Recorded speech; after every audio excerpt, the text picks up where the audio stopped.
Bicara soal tadi juga Bung Refli ngomong soal selalu disampaikan bahwa kriminalisasi kan, kriminalisasi dari peneliti atau penelitian. Nah ini yang penting juga diluruskan secara baik.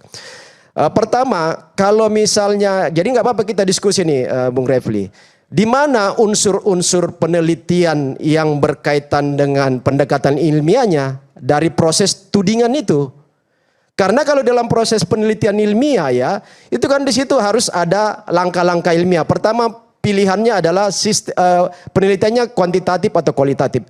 Kalau ini ijazah ini berarti dia masuk kualitatif karena soal angka dan fakta-fakta teknis ya, bukti. Nah, kemudian di dalam turunan-turunan kalau misalnya penelitian kuantitatif itu kan dia harus ada di situ fakta empiris. Ada data atau sampel yang asli terhadap objek yang mau di-state sebagai keputusan dari hipotesa awal. Anda memiliki ijazah asli from the beginning 2-3 tahun yang lalu, Anda akan tunjukkan. Apalagi Anda kepala negara ditanya. Jadi ketika kemudian ada Andi Aswan nunjukkan scan yang katanya scan asli tapi nggak ada palsu tapi bohong dan sudah kemudian dilaporkan Polda Metro Bareskrim ya? menunjukkan yang juga nggak jelas itu, kemudian siapa lagi Dian Sani menunjukkan yang nggak jelas itu, lalu semua Anda mengatakan itu semua bukan yang asli. Yang asli adalah pada tanggal 15 Desember 2025. Tolol semua kita. Bayangkan dokumen sepenting itu baru ditunjukkan pada tanggal 15 Desember 2025 sementara perdebatannya 3 tahun yang lalu. Masuk akal nggak? Make sense nggak? Yang masuk akal adalah dokumen itu baru diadakan hari ini. Terkait dengan restoratif justice.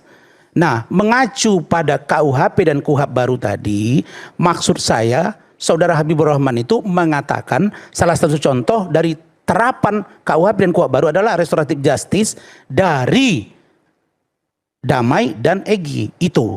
Nah, sedangkan KUHP lama digunakan dengan KUHP baru, bagaimana cara terapannya? Dalam teori terapannya kita koordinasi dengan penegak hukum yang lain, katakan kejaksaan.